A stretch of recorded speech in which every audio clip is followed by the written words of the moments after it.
খিচুড়ি আর ইলিশ মাছ ভাজা। আর আর বলো, আর কি বলো তো, যেটা ছাড়া বৃষ্টির দিনটা জমে না। মন্ত্রী তুমি বলো, এমন কি জিনিস যেটা ছাড়া বৃষ্টির দিনটা খুব খালি লাগে? লুচি আর আলুর দম। হ্যাঁ, তোমার মাথা, তোমার কি খাওয়া ছাড়া আর কিছু মনে পড়ে না? খাওয়া নয়, অন্য কিছু। খাওয়া ছাড়া অন্য কিছু তো আর মনে পড়ছে না।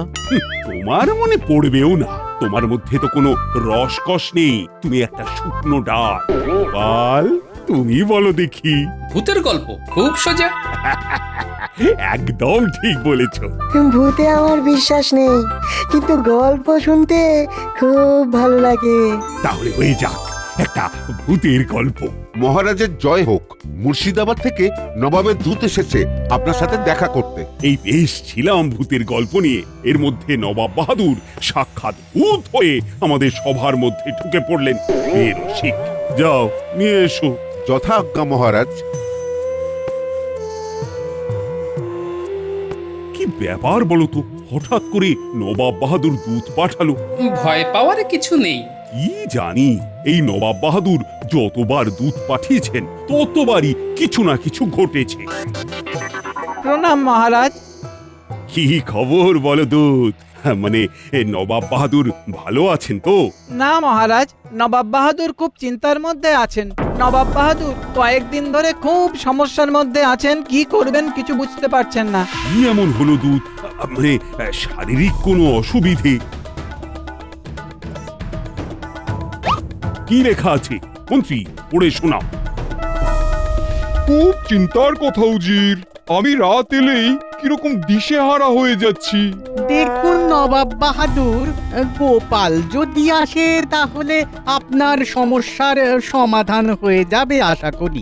আচ্ছা, এতক্ষণে তো দুধ পৌঁছে গেছে। হ্যাঁ নবাব বাহাদুর, এবং রাজসভার সবাই জেনে গেছে। কান্নার শব্দ রোজ রাতে? হ্যাঁ গোপাল দাদা, রোজ রাতে কান্নার আওয়াজ নবাব বাহাদুরকে ঘুমোতে দেয় না। জাহাপানা অনেক খোঁজ নিয়েছেন, কিন্তু কে যে কাঁদে সেটাই বুঝতে পারছেন না। কান্নাটা রোজ রাতেই হয়? হ্যাঁ মহারাজ, সকালে কেউ শোনে না। মহারাজ, এই জন্যই নবাব বাহাদুর গোপাল দাদাকে আমন্ত্রণ জানিয়েছেন। গোপাল, তোমার আজই চলে যাওয়া উচিত। হ্যাঁ মহারাজ, আজ এবং এক্ষুনি, যাতে করে রাতের মধ্যে আমরা মুর্শিদাবাদ পৌঁছে যেতে পারি। এক্ষুনি যেতে হবে? না, তাহলে তো একবার আমার গিন্নিকে জানিয়ে যেতে হবে। নিশ্চয়ই, তুমি এক্ষুনি চলে যাও। আর দূত, তুমি আমার বিশ্রাম কক্ষে বিশ্রাম নাও, গোপালকে তুমি নিয়ে চলে যেও। তাহলে আমি এলাম মহারাজ। হ্যাঁ হ্যাঁ হ্যাঁ, এসো।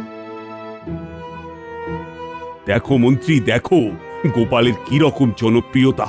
স্বয়ং নবাব গোপালকে ডেকে পাঠাচ্ছেন। আসলে গোপালের উপস্থিত বুদ্ধির কদর সবাই করে, এখানেই গোপালের জিত।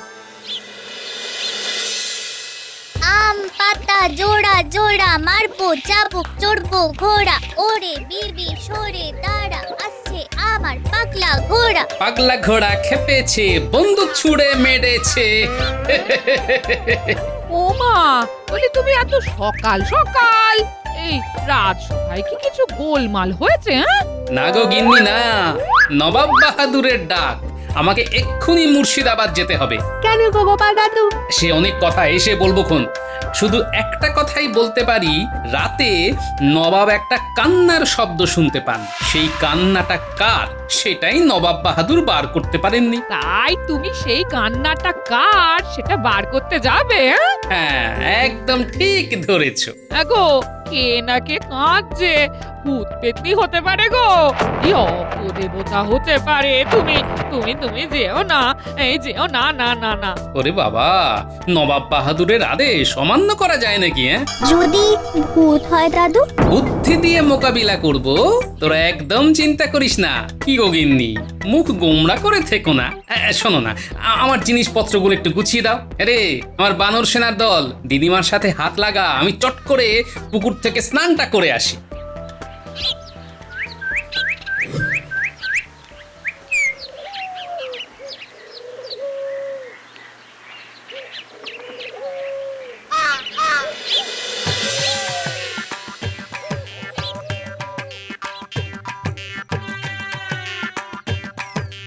না, খুব চিন্তায় পড়ে গেছে গিন্নি। আরে গিন্নি, আমার বুদ্ধির ওপর একটু ভরসা রাখো।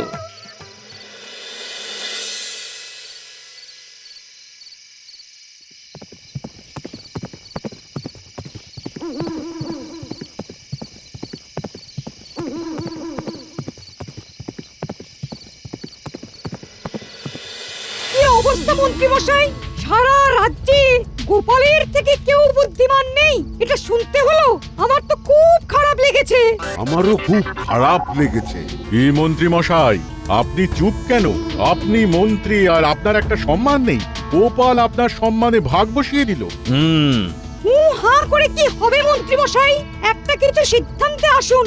না বাবা, কে কান্নাকাটি করছে এসব জানতে গিয়ে ভূতের হাতে মুড়ি আর কি। কি ভাবছেন মন্ত্রী মশাই? কিছু না কিছু না, বুদ্ধির খেলায় ওকে আমি একদিন হারাবোই। এবারটাও ঘুরে আসুন, পরে এসব নিয়ে ভাবা যাবে। যাও যাও, তোমরা যে যার বাড়ি যাও, আমাকেও বাড়ি যেতে হবে তো। না, মন্ত্রী মশাইকে দিয়ে হবে না। মন্ত্রী মশাই ভিতর ডিম। চলো। ঠিক বলেছো পণ্ডিত, আমরা গোপালকে নিয়ে যাই আলোচনা করি সমালোচনা করি, ওর যে বুদ্ধি আছে সেটা অস্বীকার করি কি করে বলো তো? সে তো ঠিকই, চলো এবার যাওয়া যাক।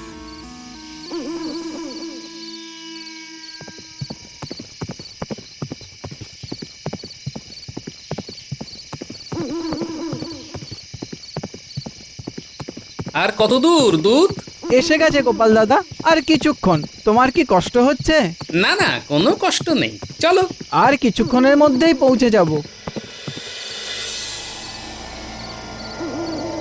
আর কিছুক্ষণ পরেই শুরু হবে কান্না। ওই শোনো, শুনতে পাচ্ছো কান্না?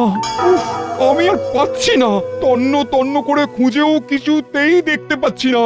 বেগম বলেছে এগুলো এগুলো জিন ভূতের কাজ। আমার তো বিশ্বাসই হয় না। কেন জাহাপানা? আগে আমার এই প্রাসাদে কখনো এইসব জিন ভূতের উপদ্রব ছিল না। এই তো দিন 7 ধরে এই রাতের কান্নার শব্দ পাচ্ছি। গোপাল আর কত দেরি করবে বলো তো? এই তো আর কিছুক্ষণের মধ্যে গোপাল এসে যাচ্ছে। উফ, আর পারছি না, কোথা থেকে কান্নাটা আসছে সেটাও বুঝতে পারছি না। প্রণাম নবাব বাহাদুর। শুনতে পাচ্ছ গোপাল কান্নার শব্দ? কই নবাব বাহাদুর, কোনো কান্নার শব্দ তো পাচ্ছি না। জাহাপানা, কান্নার শব্দটা তো আর শোনা যাচ্ছে না। কি আশ্চর্য, সত্যি তো কান্নার শব্দ তো আর নেই। গোপাল আসার সাথে সাথে কান্নাও বন্ধ হয়ে গেল। গোপাল তুমি বিশ্রাম নাও, খাওয়া দাওয়া করো। আচ্ছা নবাব বাহাদুর, ওই কান্নার শব্দটা কোথা থেকে আসতো, মানে কোন দিক থেকে? উত্তর দিক থেকে। উত্তর দিক? আচ্ছা উজির, আপনি আমাকে একবার উত্তর দিকে নিয়ে চলুন তো। ঠিক আছে, চলো চলো। তুমি তো পথশ্রমে ক্লান্ত গোপাল, একটু বিশ্রাম নিয়ে গেলে হতো না? নবাব বাহাদুর, আপনার কষ্ট হচ্ছে, আমার উচিত যত তাড়াতাড়ি সম্ভব আপনার কষ্ট দূর করা। কি আবাদ, তোমার কথা আমার দিল জিতে নিয়েছে গোপাল। ঠিক আছে, তুমি যা চাও তাই হবে। উজির, যাও গোপালকে নিয়ে উত্তর দিকে যাও। ঠিক আছে, চলো চলো।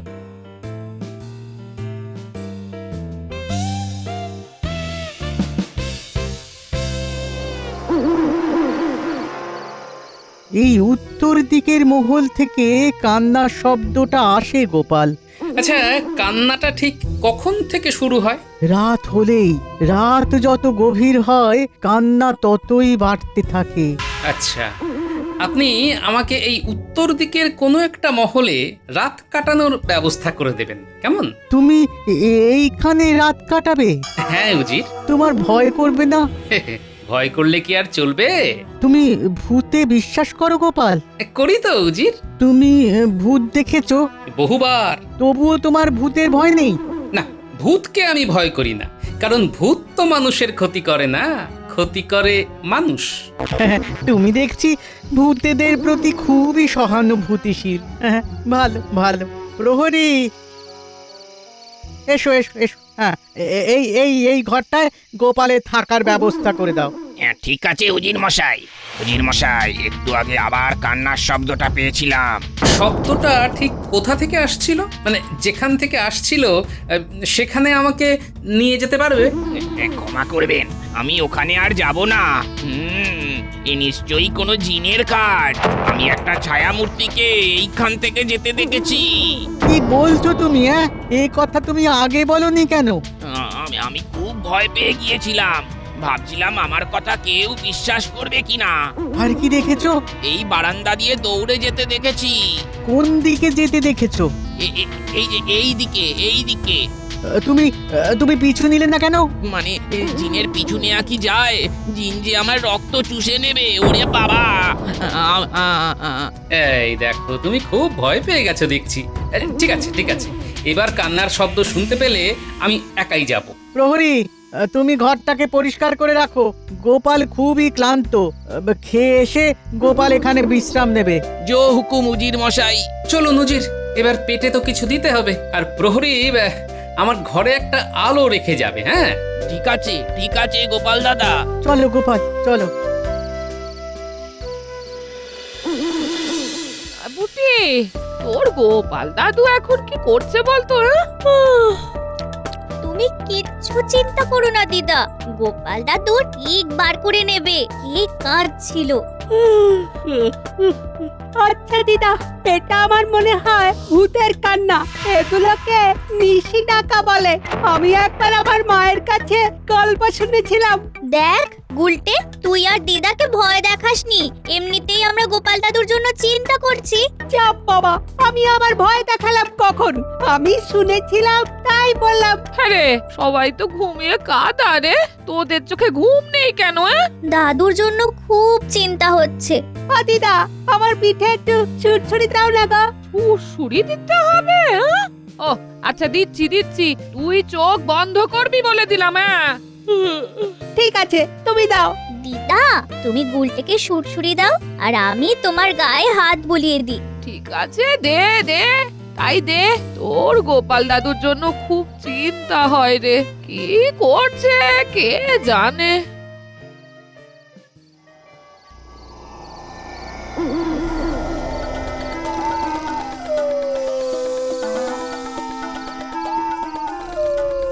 বেগম, শুনছো?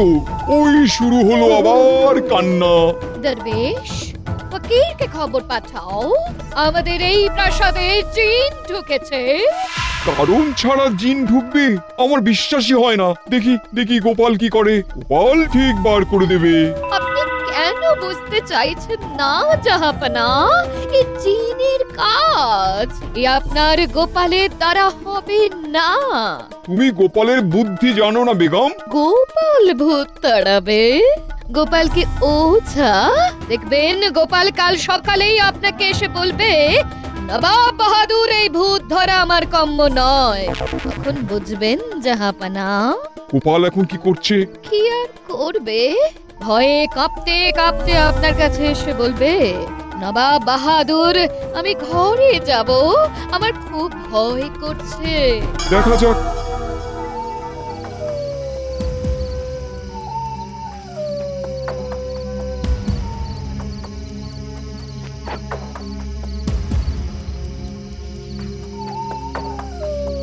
কান্নাটা ওই দিক থেকে আসছে, ওই দিকে যাই।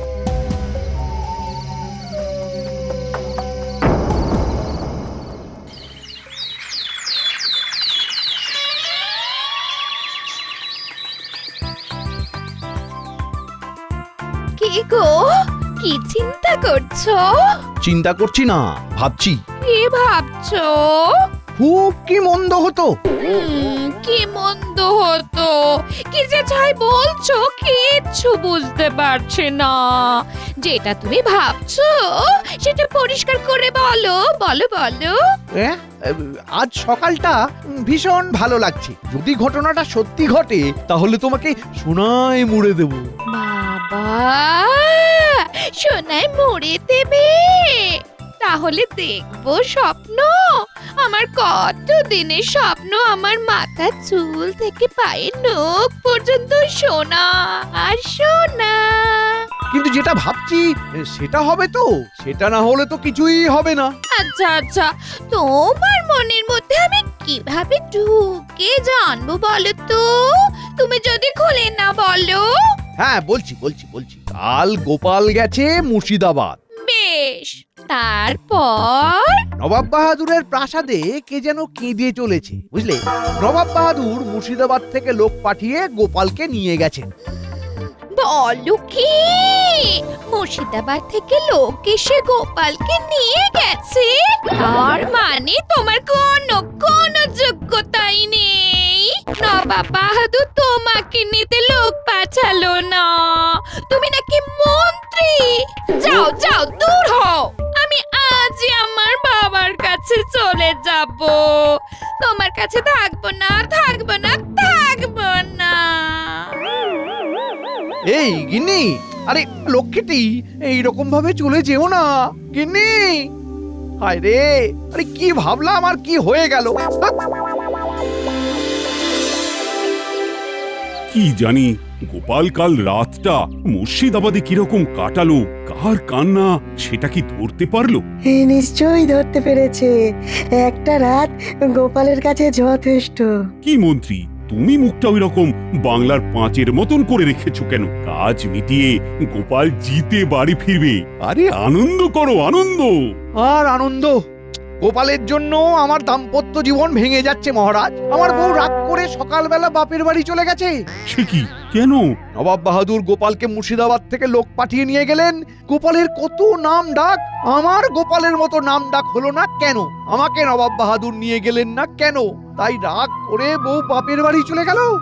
ঠিক আছে, গোপালকে জিতে ফিরতে দাও। তারপর গোপালকে বলবো তোমার শ্বশুর বাড়িতে গিয়ে তোমার গিন্নিকে বুঝিয়ে সুঝিয়ে নিয়ে আসতে। আচ্ছা, গোপাল এখন কি করছে? নবাব বাহাদুরের জয় হোক। বলো গোপাল, কার কান্না জানা গেল? জানা গেছে নবাব বাহাদুর। তুমি জানতে পেরেছো? দেখলে তো বেগম, আমি কি বলেছিলাম? গোপালই পারবে, দেখলে তো। কি করে বার করলে গোপাল? হ্যাঁ, তোমার তো খুব সাহস। সব বলবো, তার আগে আমার একটা কথা আছে।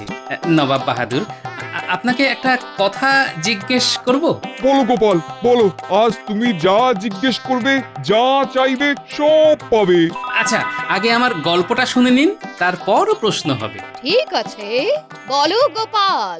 আমি তখন ঘুমোচ্ছি, ঘুমটা সবে এসেছে। ঠিক তখনই কান্নাটা ভেসে এলো। আমিও বিছানা থেকে উঠলাম, আলোটা নিয়ে দরজা খুলে বেরিয়ে পড়লাম।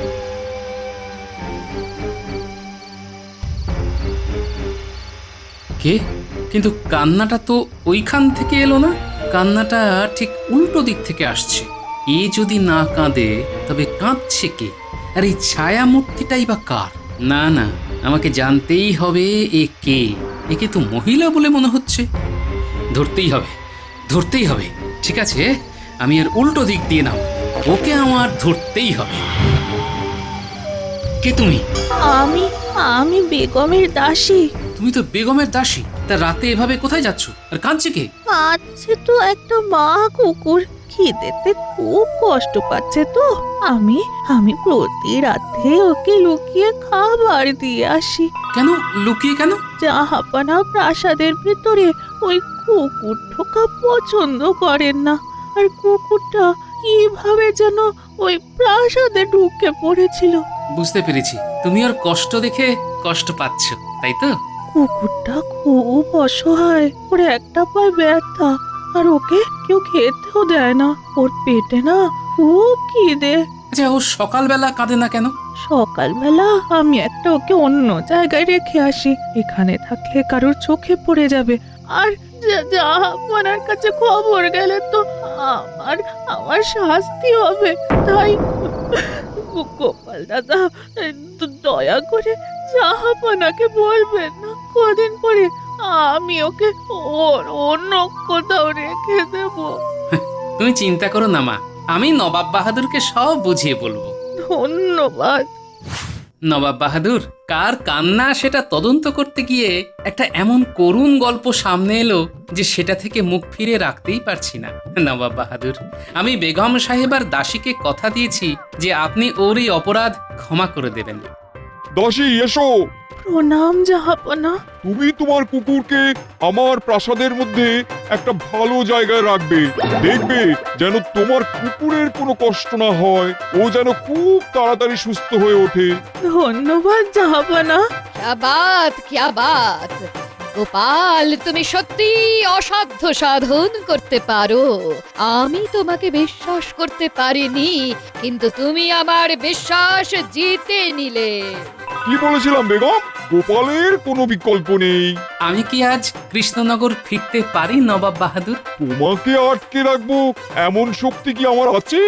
আজকের দিনটা তুমি আমার এখানে অতিথি হয়ে থেকো, কাল সকালে তোমাকে পৌঁছে দেব, ঠিক আছে? যথা আজ্ঞা নবাব বাহাদুর।